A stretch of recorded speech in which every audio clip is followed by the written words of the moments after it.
Now we're going to talk about television. Yeah. When did you first hear about television? When was the first time you saw one?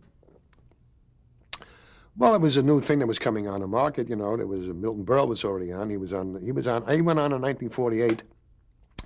I went on in 1949, and I did a guest appearance on Milton's show, and I looked around and I said, "Yeah, that's gonna be done." And Max was going to put on a review, and I remember he said, "We're going to talk about it. So we're going to have a meeting with the vice president of NBC in charge of television, the vice president, because radio was still big." And we had a meeting at, I forget the name of the restaurant. It was on 52nd Street, I know that. And we were sitting there, and he said, "Well, you want a half hour, an hour, or an hour and a half?" And I'm looking at the menu. I said, half hour to wait for some food? I said, an hour? Who's going to wait for an hour? An hour and a half? You got to order before you come? He says, no. You want to do what kind of a show? You want a half-hour show, an hour show? That's the way it was. This is 1949, or an hour and a half. So I looked at Max. Max looked at me, and I said, let's go for the hour and a half. Little did I understand anything about television. Who's going to write it for an hour and a half? Who's going to write this stuff and put this on? Well, Max was used to doing it. He was used to putting on shows every week in the Poconos, you know. So I had some background in that, you know, and I had some background from what I learned in the Catskills. And with that, I sat down with the writers. It was Mel Tolkien and Lucille Callan, and then we got in Mel Brooks. That was the very beginning. And we started to do the show. It was called the Admiral Broadway Revue. It was an hour show. And it was like doing television in King Arthur's court. Because you didn't know where you were. Everybody was, you got this, I got that. No, you come, I'll get this. No, don't get that. And I remember the first show, there were two engineers walking around. One had a big plug with a wire, and another guy had another plug. He said, anybody got the female to this? Got the family, and they haven't got, because they had to wait for the cameras. This is the show that's going to go on that night. We had to wait for the cameras to come in from Ebbets Field. They were shooting the baseball game with the Dodgers. And we had to wait for the cameras to come in from Ebbets Field after the game, and then we first locked the show and then put it on. We didn't know where to put the microphones. So we said, we didn't have body mics then. So we had foot mics. And they couldn't hear, so I put in a boom mic. That's what they use in the movies. All right, use that. And it was done step by step. It was like putting things together. You had, well, we're going to need this. All right, we solve problems. And you have to invent. You had to invent right there. And doing a show live on television is a different animal altogether than doing it today. I mean, on tape is... That's like relaxing. That's like going on vacation. But I guess everybody makes up their own craziness. But doing it live, which meant the way they shot it, that's the way it went on over the air. There was no editing, no nothing. And it was much better because you didn't have somebody playing with, you think we should, when they edit, you know, I think we should, no, have the laugh here, then cut him in, then cut him out, then bring him in, then cut this around, then shoot him from here, then come back. I said, no. The joke is here. Don't cut away from the joke. After the joke, for the reaction, then you cut away. They didn't understand that. They said, well, we got to get the reaction while you're doing it. I said, no, while I'm doing it, that's the performance. Don't cut away from the performance. You cut away for a reaction after the performance. What if you're doing dialogue back and forth, that's one thing. But if you're doing a performance, you don't cut away. And this was a thing that they had to learn. And I had to get somebody, and I had to go in there every day when we had the run-through and see that the cameras, you know, in the right place. Because they would say, he's saying the joke, go to him. He's saying the joke, no, don't go to him. It's the reaction. There's a difference when you're doing a performance or when you're saying something, and the reaction is the laugh. So it's a different kind of laugh. It's not the joke, it's the reaction of the person. And this all had to be learned and was done over and over and over, and we did it. And it's something that says, well, how are we going to do this? You do it. And when we went on to do the show, we went on and do shows. Oh, yeah, Well, talk about Admiral. What do Broadway you remember about the first Admiral show? was very scary. That's what I remember. Very scary. I mean, you didn't know where you were. Talk a bit about some of the stuff you did on the show. And I don't remember. I mean, I did some sketches. I did some of this. But to tell you what I did, that's over 45 years ago. You want me to tell you word for word? No, we did. It was very, very scary. It was very, we did sketches about what if Christopher Columbus was an usher? What if he was this? Or whatever, you did little because you're trying to get material. You don't know what to go. And finally, when we got to shows, because we were canceled after 19 weeks. We usually get a 39-week. You did. Oh, by the way, you did 39 weeks of a show. You never know 20 weeks, 22 weeks. It was 39 weeks. And when we got to doing shows, the show was canceled by Admiral because I said, why? After 19 shows, they canceled. So they canceled out, and I said, and NBC said, don't worry, you'll be on again the beginning of next season. We're taking over. They're going to do the show. They're going to present shows. And they don't have to have a sponsor. We'll sell it like a magazine, which was, a wonderful man. Oh, great. I can't think of his name. Pat Weaver? Pat Weaver, yes. My God, I couldn't. Pat Weaver, who was my mentor. I mean, really, he walked me through television. He really did. He took me through it and showed me this, he showed me that. And I would ask him, I said, I want to do a sketch where we're going to shoot the brain. It's just going to be the brain talking to the guy inside. And it's going to be called Hugo. We had a whole outline of the head. And on the top of the head, we had the main office, and on the side we had the secretaries and all the other stuff. And we needed a camera to hang. And if you hang a camera in those days, the tube would go out. And the tube was $1,500, which was a lot of money in those days. And he said, do it. Hang it. Because he was willing to experiment with me. I'm going to try this. He said, try it. Go ahead. Don't worry about it. And it was marvelous. It was a tremendous association with Pat Weaver and Max Liebman. Well, Pat Weaver played a pretty instrumental role in bringing you to television. Oh, yes, absolutely. He was a far-seeing man. He was the one who started the Tonight Show. He started the Today Show. He started all the Philco House play, the Playhouse, excuse me. But he was a man of great vision and a great man who was that odd executive who knew show business and knew business. That's the rare executive who really knows show business. His brother was Doodles Weaver. And he was a tremendous, tremendous help with Max. So I was lucky. And I got people like Imogene to work with. It was like a glove. She fit right in. It was like we hardly had to rehearse because she knew what I was going to do. She anticipated me, and she knew if I found something in the performance, she would let me ride with it. Because, I would come back and give it a cue. If I saw her go out, I said, go ahead. And this way we established a rapport where I wasn't trying to upstage her. If you found something, go ahead, go for it. But that was the whole thing. Now, this was on Admiral, when you and Imogene started working together. Well, we didn't really start on Admiral too much. We did a couple of sketches on Admiral together. But we really started shows. That's where it really started. Now, your show of shows was really Pat Weaver's brainchild. No, it was Max Liebman's brainchild. Really? Yeah. Talk a bit about that. NBC wanted an hour. They wanted an hour and then an hour and a half. They wanted a whole evening of comedy on Saturday night. So from 8 o'clock till 9 o'clock, they had a show by Jack Carter coming out of Chicago. And that was followed by an hour and a half show called Show of Shows. So there were 2.5 hours of comedy on television on Saturday night. And 2.5 hours of comedy, people stayed in. They wanted to see it. It was not only a new medium, but comedy that's the seller.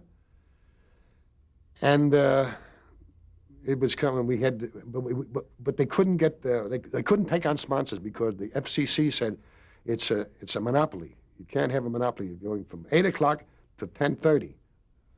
You can't do that from 8 to 9 and 9 from 10:30. That's the whole evening, that's the whole prime time. And 2.5 hours, I said. So they couldn't take sponsors. And they, for the first 4 weeks, we were, what do they call it again? We were sponsored by RCA. They picked it up. And if this thing didn't go, which was, and it came to the staggering sum for the whole show, an hour and a half with costumes, with music, with a 25-piece orchestra, with writers and dancers and singers and choruses and this and that, everything, with stage hands with that, $64,000 a week. That's for everything. That paid all the salaries, paid all, I mean, it was up above and below the line. So it was, in those days, that was an awful lot of money, because what they paid for the Jack Benny show was $20,000 a week, which then, you know, that's, so this was a new number in broadcasting. How were shows similar and different to what you were doing on Admiral? Well, you see, it's a gradual graduation. You know, the sketches got a little longer. We found out where we can go. We started to get departments. You know, the professor worked. Hey, let's do the professor not every week. We'll do them every other week. And hey, we do silent movies. We can do a silent movie here. We do a silent movie. No, the other way. No, we did a silent movie. Let's do a foreign movie. What time we? All right, we do a German. No, let's do a German movie. No, a French movie. No, an Italian movie. No, a Japanese movie. So all this thing grew, and it grew out of its own organic. You know, everybody knew it. And then I got Carl Reiner, and Howie Morris, and boy, we worked together. I mean, it was like a well-oiled machine. I mean, and to put it on every week, 39 weeks a year, 39 weeks, an hour and a half live. Now, I can't express to you how much live is. Talk about the phenomenon of live television. Live television means that's it. It's a performance. There's no coming back. And there's no cue cards and no teleprompters, because I didn't allow it. I said, you know the whole thing, but you got to know it. It's an hour and a half. I said, know it. Because when you know it, you don't have to look at the cards and go, tell you what we're going to do. We'll go there, and you'll come to me, and I'll tell him that there's no distraction. It's all distraction. You can't go here and talk there. You can't talk here and look at you, because the eyes are the soul. You act with your eyes. The eyes are the core. If you close your eyes, you couldn't act. It's the truth. But when all this came together, and it gelled together, all these things that we had to do, that we had to find, and we had to do, and we had to find, it came together because out of sheer hard work. It didn't come easy, and it was sheer hard work. And when you're sitting there and you're writing, and you have to have the script by Wednesday night, you start and you're only starting on Monday, and you got to write an hour and a half show in 3 days. That's a miracle. What did the work week? What was your average work week leading up to the Saturday night show? Okay, we'll start on Monday. Monday, the show was on Saturday night. Sunday, I rested. I stood under the shower and shook. Oh. But Monday would come in around 9:30, 10 o'clock, and we talk a little bit. Did you see this show? You saw that? Oh, you saw the Sunday night show. You saw this, you saw that. And then we get down, and we said, did anybody go anywhere? Because that's how we got our material. What happened to you? What happened? Anything happened to you? We did things that happened to everyday people. Because where are you going to get? You can't get off-the-wall material all over the place. You got to have material. What happened to you? Oh, yeah? And like we had one thing where somebody gave him some tickets to go to a show. And he had to call up his wife and say, maybe tonight. So he made a sketch called 6 Tickets. My boss comes and says, Roger, here we are. I got 6 tickets to Snap Your Garter tonight. Opening night, Snap Your Garter. Wow, but it's formal. You got to have a black tie, and it's tonight. These were some visiting firemen. They didn't show up, so they're yours. Now I got to call up friends. And this is the first time we could split the screen, the television screen, have 2 different people on. That was like splitting the atom. It was like, wow, we could have one guy here, one guy there, and talk to each other. Gee, that was something. It was really an innovation, you know. So we used it. And he would call me up, I'd call him up, and then we made it 3. We put a piece of wood over here, and put somebody on a stool so it looked 3 ways. So we had it, you know, again, you start to invent. Because if you see a breakthrough, you start to invent on the breakthrough. And this was, you know, he called me up, I'll call you back. You get my tuxedo. Don't forget my cufflinks are in the aspirin box. I'll get you back. I'll pick up your coat. It's in there. You give me the number. I'll come back. And it starts to rain, and we're going to go to dinner. So it was a whole mix-up. It all come from one guy said, somebody gave me some tickets to go to a show. Just from that. So by talking amongst ourselves, we didn't have time to record because we wrote from 9:30, 10 o'clock in the morning till 6 o'clock at night. Every day. Every day. We wrote, Wednesday night, the show had to be finished. Because Wednesday night, everything went to Mimeo in those days. You put it in Mimeo, sets had to be built, costumes had to be made, makeups had to be arranged, sound effects had to be done. All this had to be laid in and routine so that because you have a minute and 10 seconds to change scenes and scenery in this live. A minute and 10 seconds, they would go full stage to full stage. That's like having huge scenery and folding it up, putting it away, and putting up the other scenery. And you've got to hit the marks. And these men were just superb. I mean, these stagehands, they were fantastic. They never made a mistake, and they always had it. I mean, there were marks all over the stage. You couldn't, green, red, blue, pink, bang, bing, bang, boom, 2, 3, 5, 9. And you looked at this stuff and you said, how the hell do they do it, you know? And they looked at us and said, how the hell do you do it? We all looked at each other and said, how the hell do you do it? And it was a respect from the cameramen to from the people who cleaned up. For each other, we each admired each other because they did their job well. If a guy, I remember, I wanted a certain sound effect, and the guy wouldn't come in with, the sound effect man wouldn't come in with the 2 or 3 or 4. He came with 10, came with 15. He showed them, want this one, not this, because they took pride in their work.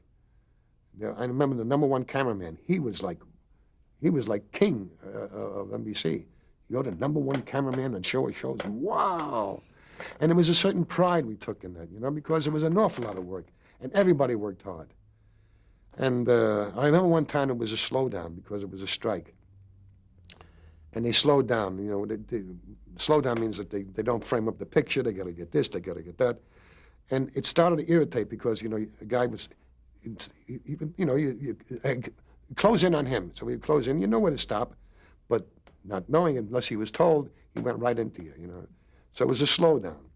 So I said, wait a minute, you know, and I told Max, I said, I tell you what, why don't we all go out, have a nice long dinner, and then come back and we'll do the show. The hell with the rehearsal. Because it was only making people mad at each other. The guy in the booth would get mad at the cameraman. The cameraman would say, hey, listen, I'm doing what I can do. You know? And I saw the irritation. And we had a great team. I said, the hell with it.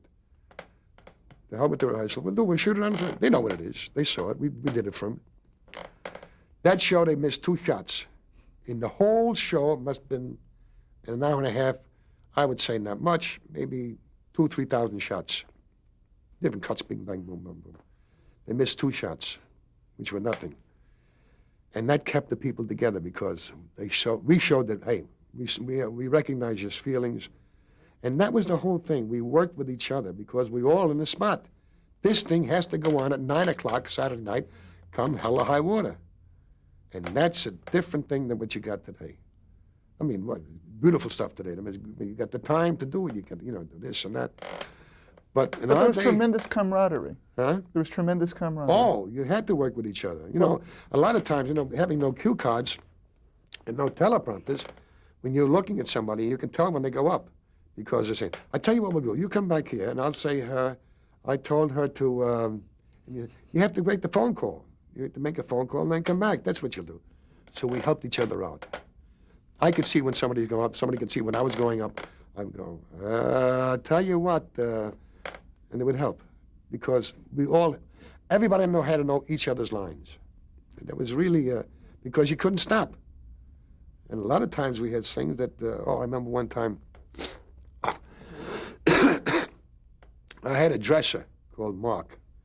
And Mark was a guy that he knew, if you set him one way, it was hard to turn him around. So we had a set routine for the show.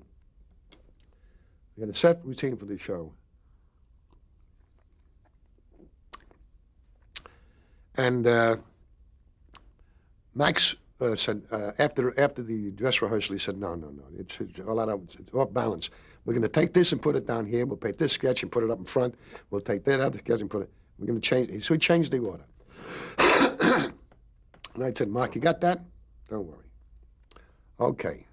So I come down, and one of the sketches was where I did a strong arm act with Imogene, you know, with a leotard and the wrist bracelets and big and long hair and big armlets and, you know, with gold lame boots, you know, and I'm going out. And I go into to the wings, and I look out, and it's a bus sketch.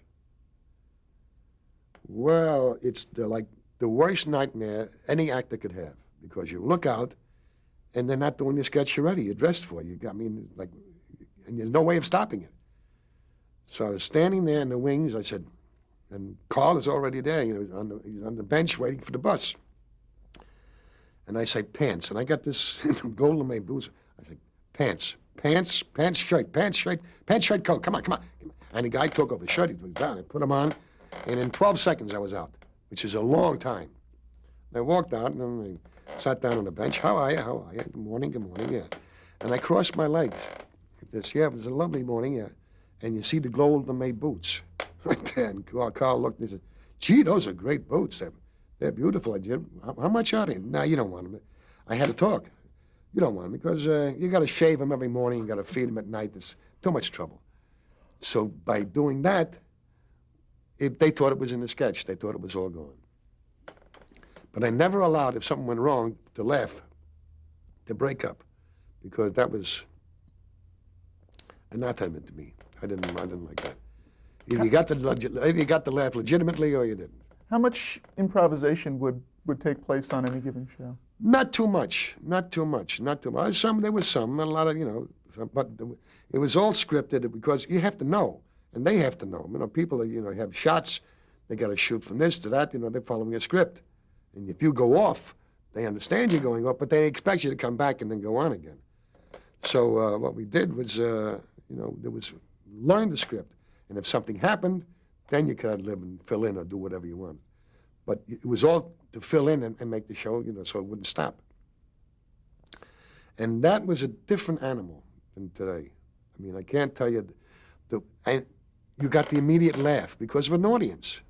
You didn't have to wait and you didn't have to wait for a critic to tell you it was good or bad, because when you walked off the stage, you knew right there. It wasn't too hot, it was all right. And you graded yourself by the audience. And they gave you a correct, you know, if it wasn't too hot, it wasn't too hot. And if it was good, they appreciated it. They really did. And the audience was different. Because when you're watching live, when you're watching tape, you're saying, well, you know how it's going to come out. It's going to be, you look at your watch, you go, well, it'll be through in about 5 minutes, they'll wind it up. And you know what's coming. Whereas in live, you don't know what's coming. Anything can happen. A piece of scenery fall, the door doesn't open. Many times the door didn't open coming through the window, you know. And you have to have lines prepared, not prepared ad libs, but you have to be prepared to take in the situation and make some fun of it. You have to. And that's what you do. Well, you've talked about some of the camaraderie that existed. I wanted to talk about the tremendous synergy that existed amongst the four key performers on Show of Shows, yourself, Imogene, Carl Reiner, and Howie Morris. Yeah. Talk a little bit about that. Well, it was, you know, we all respected each other, and we worked hard together, and we fitted in together. Howie was a wonderful side comedian, you know. He was wonderful, and he could climb all over me and go over here. And Carl was a wonderful, you know, foil for me, and he was a great comedian himself. You know, to be a straight man, you got to be a very good comedian. And Carl was very, very good. I mean, he was excellent, really, really nice. And we worked together very, very well. And worked together with the writers, and Imogene was there. She contributed. She came in one idea one time. She said, I like to talk in cliches. Cliche. It certainly is. Isn't it a lovely day? It certainly is. If it ever rains, but it pours. It never does. A stitch in time saves nine. So we made two characters that just talked in cliches. And we got different ideas. And all of a sudden we did a satire of a movie. And we said, hey, that's another thing. Do a satire of a movie that's just out. And you could do it because it's live. You didn't have to prepare for it. You know, you saw it. We all went to see the movie. We wrote a satire of it. And we brought it on. And one time, we did From Here to Eternity. We called it From Here to Obscurity. And I remember there was a famous case, a law case that was brought against Jack Benny for gaslight. And there were the network, and he was sued for thousands or hundreds of thousands of dollars. So all of a sudden we did this, here to obscurity, and Columbia wanted to sue us, and they did. They sued us, they sued NBC, and the judge looked at it, he said, I haven't seen this thing, I haven't seen the product. Let me see the picture, let me see that. And he said, no, there's no, they didn't infringe on anything. I mean, there was a parody. You can do a parody. But what happened when Jack Benny did it, he did it word for word. And he took the same scene and he did it. We did this approximate like a scene, but with different dialogue, and it was a different story and a different background. So we could get away with it, and we did. And by doing that, you can do satires of people. And you do satires of movies. We did satires of German movies, as I said. And by doing that, we broadened the scope of, we got new ideas for this and for that. And we did, in a silent movie, we'd have like 200-300 shots, because you have to cut from here to the card, from here to the card. And you have to paste the card, because you got to know when the card is over and then come back. So we developed all sorts of techniques. And this was a wonderful training ground. I mean, we all learned from each other. It was like a jam session. It was like a jam session. The theme was put out, and then we played variations on the theme. And it was wonderful. So with the writers and with the actors, and we had to know. We wouldn't have time to write a whole sketch and then look at it and say, no good. We had to know if it was going to be, you start a sketch, a funny idea. Okay, hey, that's a good idea. But maybe it's just one joke. It's a funny idea. But after that joke, where does it go? Does it have legs? Can it go 5 minutes? Can it go 8 minutes? Can it go? And the sketches started to get longer. Instead of 5-minute sketches, then we had 8-minute sketches, then we had 10-minute sketches. Then we blew it up and we did 20-minute sketches. It was a movie. And we did, and then we did the whole show. We did a whole show of the Taoist Trot. This is where I was a dancer. I was dancing in the line, in the chorus. Excuse me. Can we change tape? We're going to change tape.